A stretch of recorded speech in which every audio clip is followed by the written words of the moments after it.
block art. What does that mean? Well, have a look at this picture. An extraordinary one showing thousands of books pouring out of a building somewhere in Italy, I think it is, all held together with a fishnet.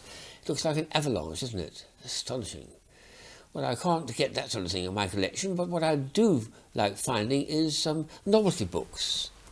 So I brought along just one from my collection, but there it is. It's actually quite a nice little read too. It's a perfectly sensible book about the history and lots about the Leaning Tower, how it started and how it started leaning and what they're doing about it.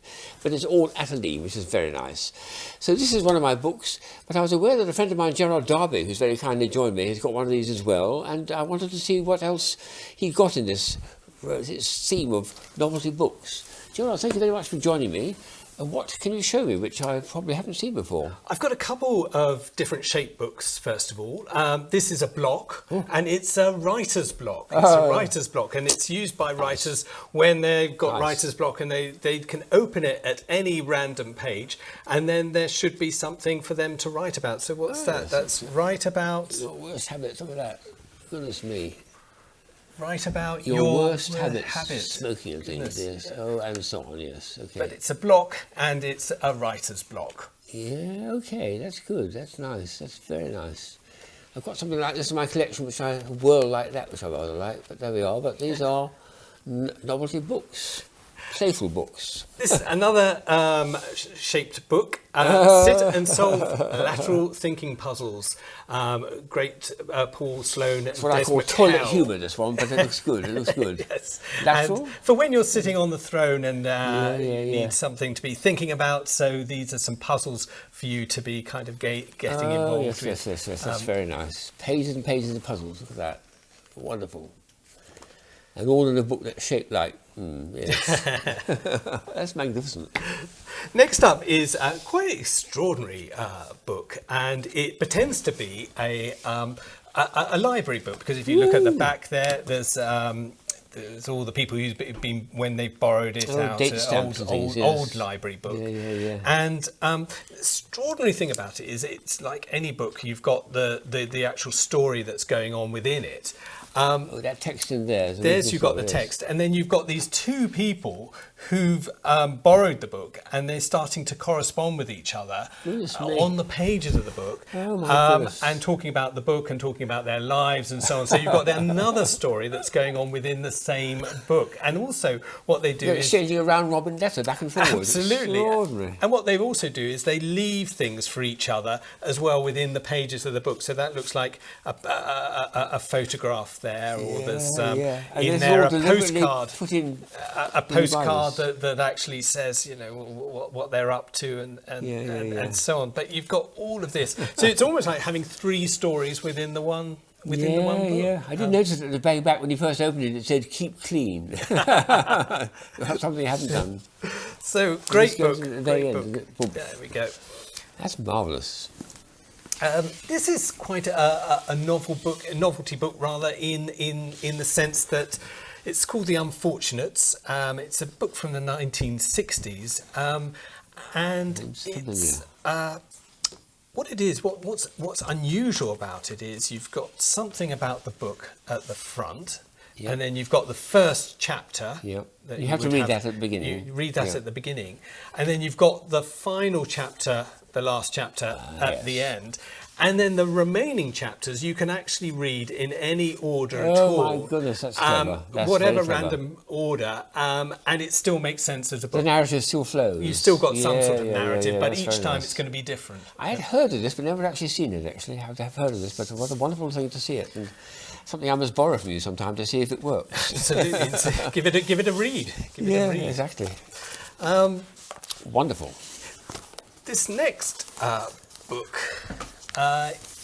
is La Disparition. You can just about see it. La Disparition, isn't it? That's right. And what does that mean? Yeah, the disappearance. The disappearance. And this is Georges Perec was one of you'll be familiar with this. Part of the Oulipo movement of writers. That's right. That's where I come These are writers who chose, for some reason or another, to challenge themselves by creating arbitrary rules. So they create these yes. arbitrary rules. And with yes, this that's right. book, the rule is that you can't use any word with the letter E in it. Well, that's the commonest vowel in the commonest letter in the English language, isn't it? No word can be in there with the letter E. And when they translated this into English, they decided to do the same. So they translated the book, and of course they couldn't call it the disappearance because you've got an E there in the and in and disappearance. at the end as well. So they called it avoid. Avoid. And a great big sign there saying, "Don't go down this road with an E in it." let's open randomly. And as Squaw was an old judo pro, it wasn't politic to insist. Occasionally too, with an ugly ugly gap-toothed grin, Squaw would add, "If boss good to Jonah, boss good man." So no E's, no E's, no E's anywhere. Wonderful. No E's. What a extraordinary Very difficult condition. to write that. Yeah. This is a book by a friend of ours, Peter Hayek, who's a great puzzle collector, a puzzle box collector particularly, and he's written a book about puzzle boxes. And these are all in his collection, aren't they? He's got an amazing collection of puzzle boxes. Hundreds. And the thing about the book, though, is that you can't actually get to the wonderful content unless you can solve the puzzle which is opening it and find a way of getting through the lock. A locked book. A lock by a puzzle lock specialist called Shane Hales. Shane Hales, that's it. I've met him, yes. And where's the key? Where's the key and how do you open it? Well, you've got to work that out in order to get to the rich contents of the book. It's a great idea. I have actually solved it, and it is a great solve. Wow. So, great fun. That's magnificent. Great fun. It's great, really appropriate for a book like that. Excellent. Last book is Le Petit Theatre de Rebecca. Apologies for my French, but it's a great book, and it's a number of cutouts that, as you go through the book, it tells a story. And that's nice. Shall we open it up and have a look and see? Oh my goodness! There we go. And if you want to fan, that's magnificent. Look at that. Oh, look at that's the depth magnificent. there. And then let's see if I can get this to fan. there we go. Oh. And as you go through it, you get more and more of a kind of different stories and different things that's going on. Through it. There's no words in it at all. Oh, yes, there's a bit of text there, very, very little. But magnificent cutouts. And it leaves a space of air right through from the beginning, from the back to the front, actually, isn't it? And leave something for your imagination to kind of make something of the story as you go through it. That's magnificent. My goodness. That's a pièce de résistance, they call it.